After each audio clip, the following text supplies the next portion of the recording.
Hi, my name is Jared the Professional Hater. Welcome to the channel. And Today's subject. Dark Souls. A game that brings the feelings of happiness, victory, hatred, and disdain when discussed.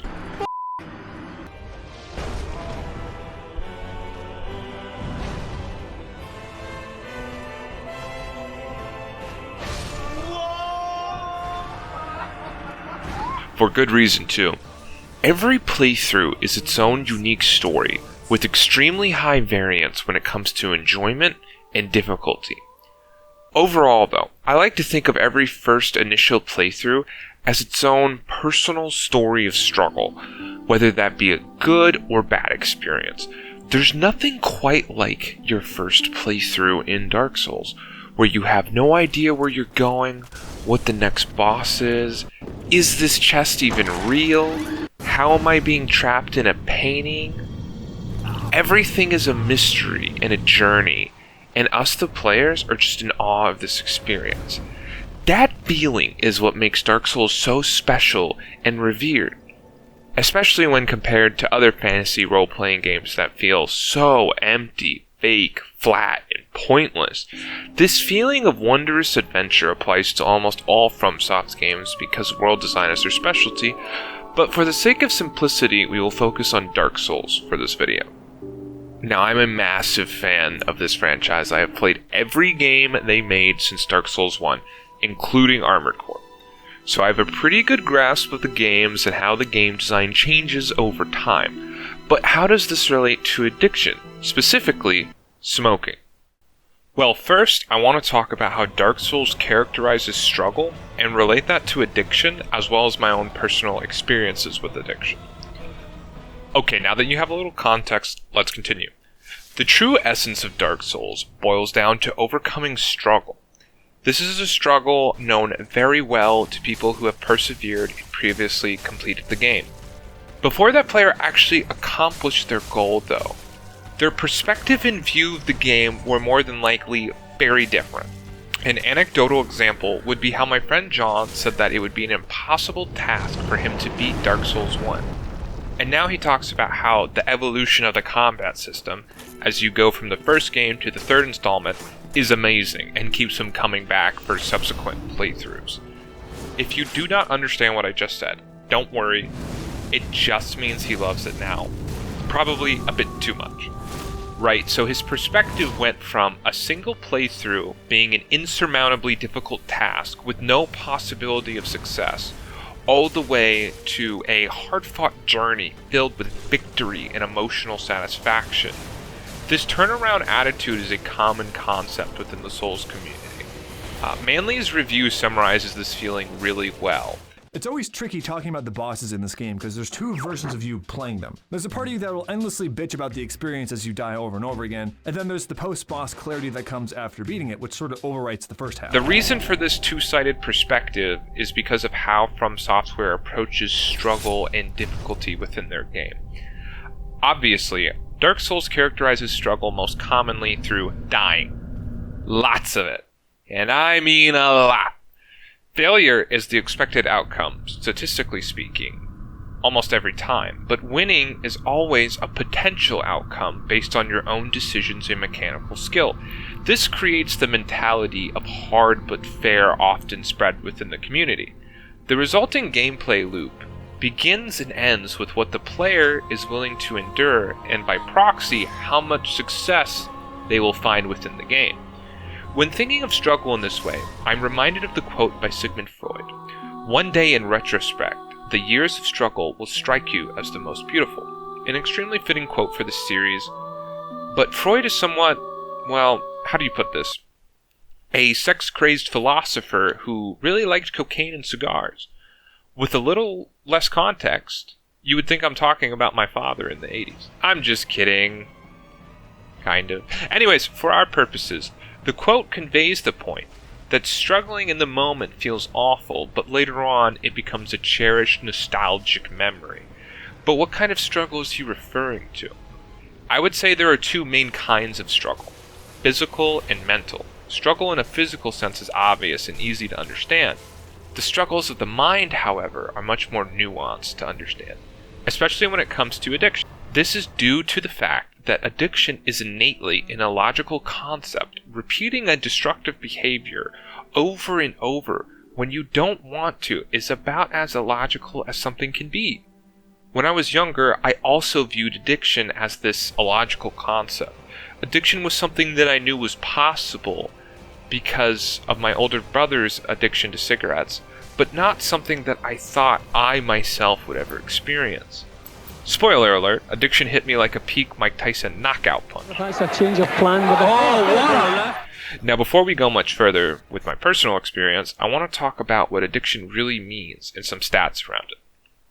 Addiction is a destructive and repetitive behavior pattern that the person wants to stop. But like anyone who has wanted to quit an addiction knows, failing to quit your addiction is vastly more common than kicking the habit. Failure is a more common outcome than success, especially in regards to smoking. We could see that in data taken from the Center for Disease Control in 2022. 67.7% of adults who smoked said that they wanted to quit smoking. 53.3% of adults who smoked said they had tried to quit in the past year. 8.8% of adults who smoked were able to successfully quit smoking in the past year. That means 9 out of 10 smokers attempted to quit and then gave up on quitting. This is not just failure, it is a step lower than that. It is giving up on yourself, surrendering your own will to something beneath you. That is true and utter failure. Dark Souls mirrors this aspect of true failure through the in-game mechanic of hollowing. Hollowing in the context of the game is what happens to the characters you meet along your journey when they lose their purpose and become a shadow of their former self.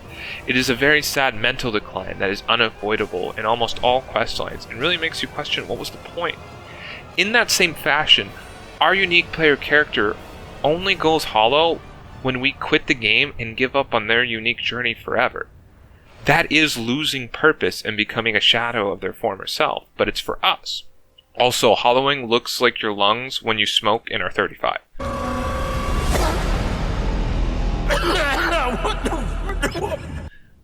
Hollowing is a parallel to real life because giving up forever is when you have truly failed at your task and gone hollow. This is the core reason people make videos about how FromSoft games are able to help with depression and change their life. The real lesson in all of these games is not to give up on yourself, not just play better and get good. It is so much more than that. Not giving up on yourself is how you build character and accomplish things you didn't even know you could. This is the mindset you have to have when it comes to addiction, especially withdrawals, if you have even a chance at beating them. And guess what? Not giving up no matter what is also the best possible mindset for Dark Souls in every game they ever made. Now I know some of you are asking yourselves, but why? What is the reason to even attempt to try? The answer to why, your reason to not give up, the desire to be better, that answer lies within you. The answer is self-motivation. Now, in my opinion, how strong your motivation is will be the biggest indicator of success in your journey to quit an addiction. You are the creator of your own suffering and disappointment, not the addiction. Responsibility and wanting to do it for yourself is integral to the process if you want it to last.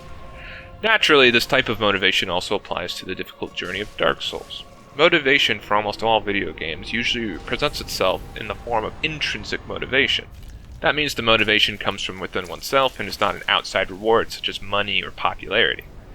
Those motivations are considered to be extrinsic motivation.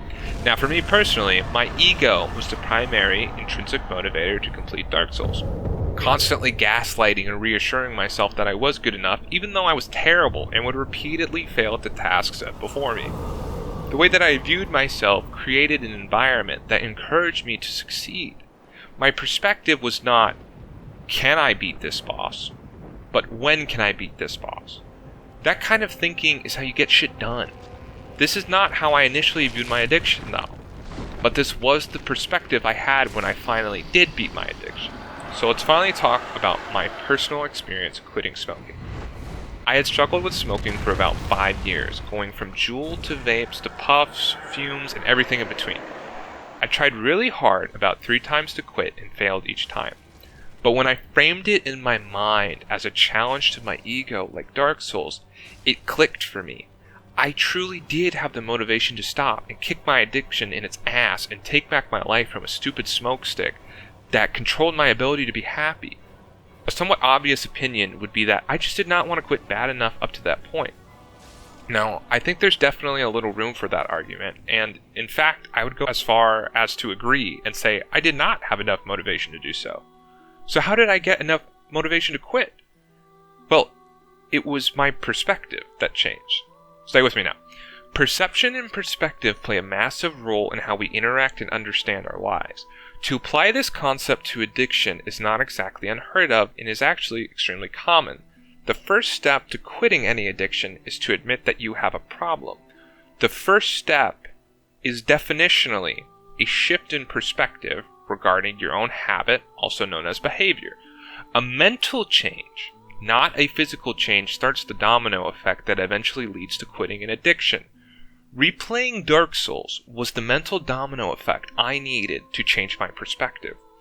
Realizing what hollowing means in the context of real life, looking at struggle from a different perspective, all of these factors came together and let me see what I was missing.